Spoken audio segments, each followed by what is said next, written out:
Dansonn on the beat.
The beginning of the book of Revelation is Christ appearing unto John, and then you see in chapters 2 and 3 Christ warning the churches, the seven spirits of the churches, the seven angels that are over the churches, and he's warning the churches.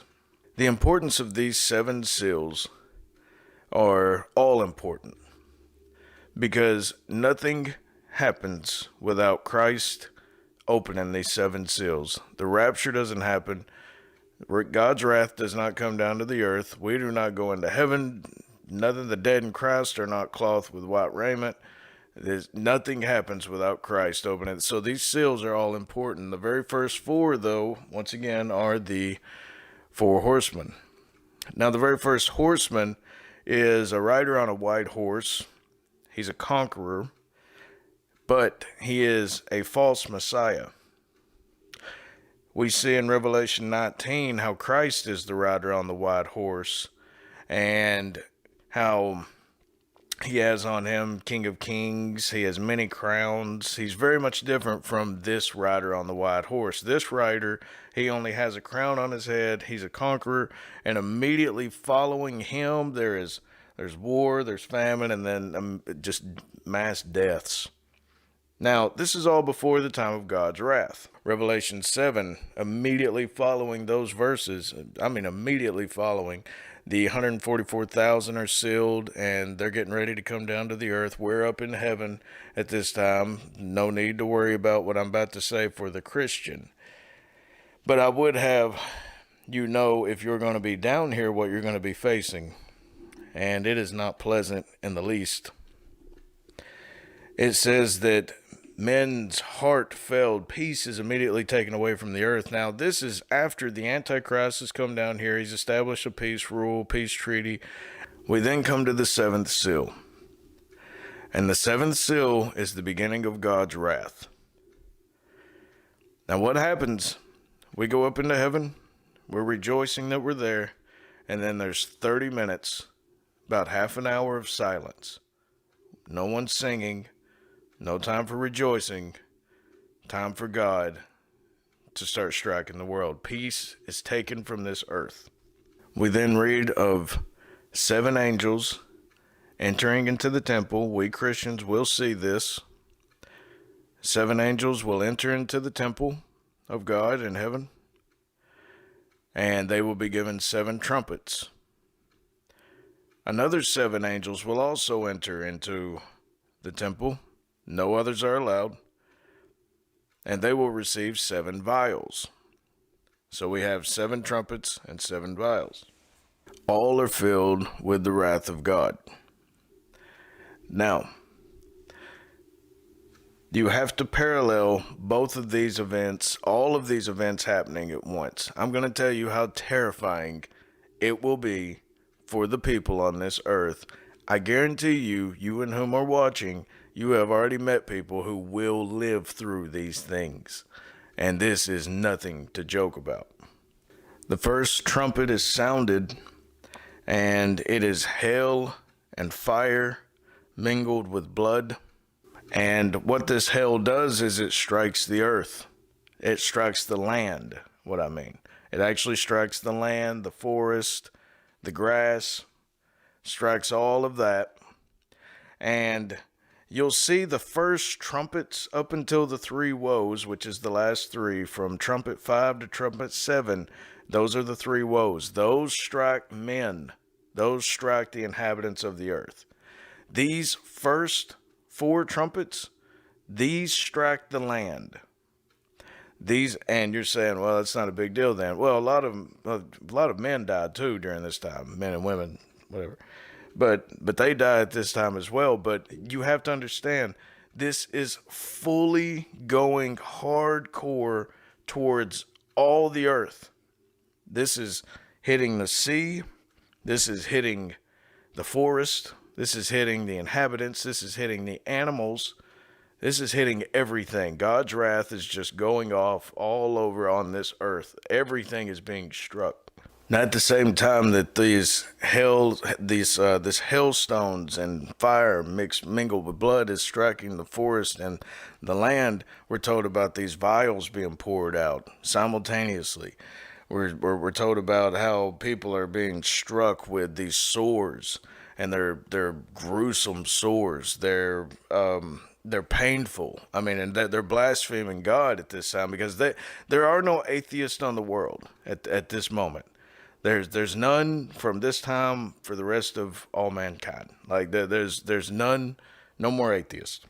We're then told about the second angel with the trumpet. And the second angel sounded, and as it were a great mountain burning with fire was cast into the sea. And the third part of the sea became blood, and the third part of the creatures which were in the sea and had life died, and the third part of the ships were destroyed. So it seems as though deep impact will come to pass. Very shortly, mind you. The second trumpet is very much like the second vial that's poured out around this time. The sea is struck again. So the sea's being hit hardcore, the land's being hit hardcore, men are being struck with boils, and it turns the sea into blood. Every living thing dies after this time. It is then that the third trumpet is blown, the trumpet of God's wrath, and this is an angel that is sent down to poison the fresh waters of the earth. This is not just salt water that is struck. It is the fountains, the rivers, all of these are struck. The water that we drink, which is not much at all, I believe only about 3% of the earth's water is drinkable water. And it's struck, poisoned with what they call wormwood in the Bible, and many men that drink of it die. Once again, if you were to turn to Revelation 16, you'll see that the vial that's poured out, the third vial of God's wrath, is very similar to the trumpet of God's wrath. Then the fresh waters are struck yet again. So it seems like God is honing in on these specific things. He wants to destroy the natural resources that men have on the earth. And he's annihilating those first. And then he gets to actually attacking men themselves. Then the fourth trumpet is blown, and it is utter darkness all over the world. The stars don't even give their light. And you have to imagine, at this moment, you're thinking about Wi-Fi and electricity and how we can rely on all that. Oh, there'll be none of that. None of that. That's all wiped out. You let a meteor hit the earth, yeah, that's going to do a little bit of long-lasting damage. There's going to be reverberating problems from just that one event, not including the hailstones and the angel poisoning the water supply. There's going to be mania all over the place. And by the way, it's just beginning. And all of this occurs after the four horsemen of the apocalypse and the rapture, which is terrifying in and of itself. So this world is just suddenly, peace is completely taken away, and God's anger is flooding this world. This is not Satan doing any of this. Satan is actually a victim of this, big time, and we'll get to that here in a second. Now, after that initial darkness occurs, we're not really told how long that darkness will last, but then the sun comes back, but only after this vial of God's wrath is poured out by this other angel. And he's given power over the sun. And he strikes the sun to a magnificent, powerful display by this one angel. He strikes the sun, causing its heat to be intensified to the point where it scorches men upon the earth. And it says once again that they blaspheme God because this is just torment upon them. And you can only imagine. I mean, I've been out in the sun before, and it's just so hot that you can't. And these people, I do not believe, are allowed to die at this time. Which brings me into the Walking Dead scenario. I believe that there's kind of a spirit going around about all these zombies and how that will be like the world's inhabitants at this time, I believe. Then begins the three woes. Now, this is for the final trumpets. The final three trumpets are called the three woes. And this is whenever the men of the earth are being struck. The trumpets have been focused an awful lot on the land and the sea, a lot of the animals, but now it's man's time to be struck. And you have to remember, their drinking water is poisoned. The ocean is struck. They have seen the most horrific things. They're burned. They're boiled. They have just seen supernatural events unlike any other. And their family members, many of their family members are gone. They're in terror because they hear these trumpets all over the place. Imagine hearing these trumpets.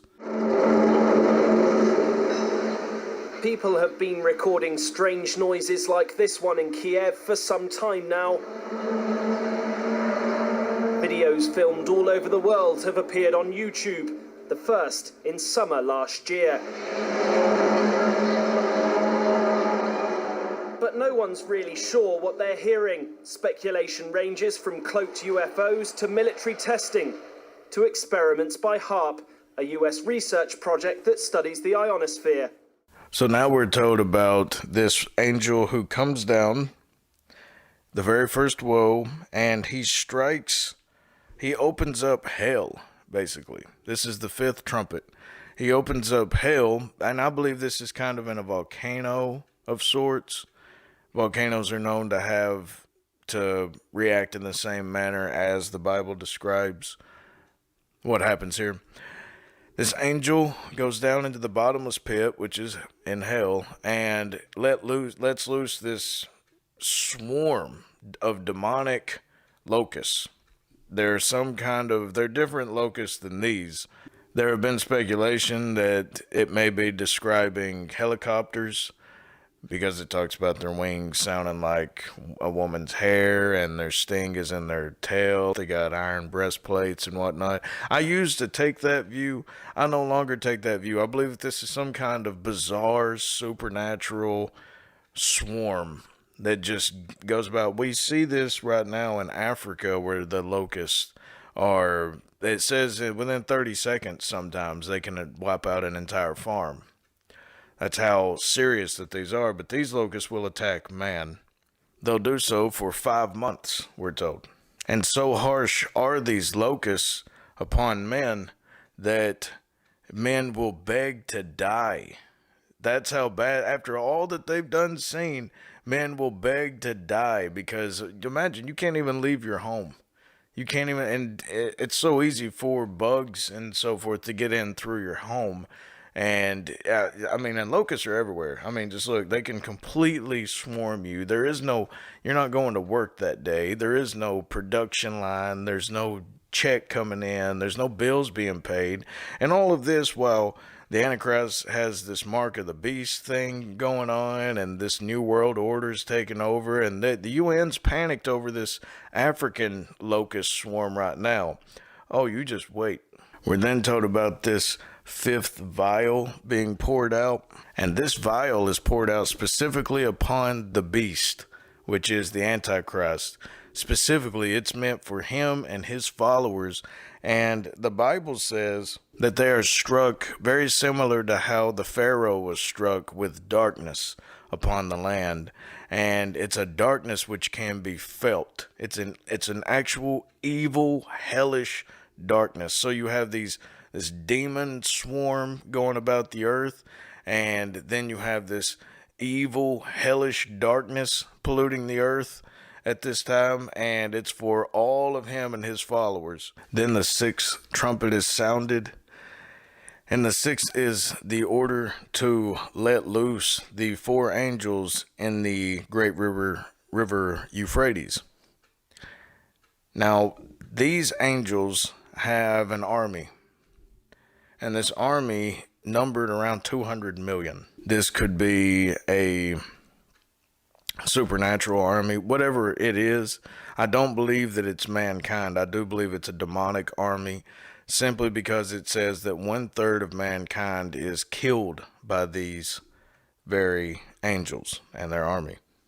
The sixth vial is then poured out, and it dries up the Euphrates River where these four angels came out. I'm not 100% for sure if it's the modern day Euphrates that we know of, but it would make sense because Gog and Magog would be about to occur. And the reason behind the drying up of the river is to allow the ground troops to come in and go to war against Israel. It's a gathering together for the great and terrible day of the Lord, which is the second coming of Christ with all of us, his saints, and to establish the millennial reign. Now, this is a kind of a wrapping up period. It's me talking about these things does not even begin to do it justice. This is going to be a time of such great terror that it says men's hearts will fail them. There's no hope. They're so terrified, and they just sit around, and it says it constantly, how they blaspheme God. They blaspheme God, and it trips me up whenever people say, well, if someone could come back from hell and become a preacher, then they would be the best preacher in the world. I don't think that at all. I believe if they'd come back, they'd just probably be in utter shock, shell shock, terror all the time. But I believe that they would just hate God a million billion times more. I mean, because if you can't love God in a peaceful setting, him allowing you to be at peace, how in the world are you going to come to loving God with him striking you over and over and over again with the most terrifying things that you could ever imagine? Now, with the seventh trumpet, we see a great earthquake. Now, the first earthquake with this trumpet, it occurs in Jerusalem. And it occurs shortly after the two witnesses are taken up. It occurs, and 7,000 men die because of this earthquake. That's how great of an earthquake that it is. But then we read of a vial, the seventh vial of God's wrath that's open. And it is such a great earthquake that it affects the entire world. So the very first earthquake affects Jerusalem. The second one will affect the entire world. It puts all the islands underwater. All the cities of the earth fall. Babylon falls. Now, following the earthquake is the 75-pound hailstones that we're told. We're actually told they do each way. This is like missiles hitting the earth.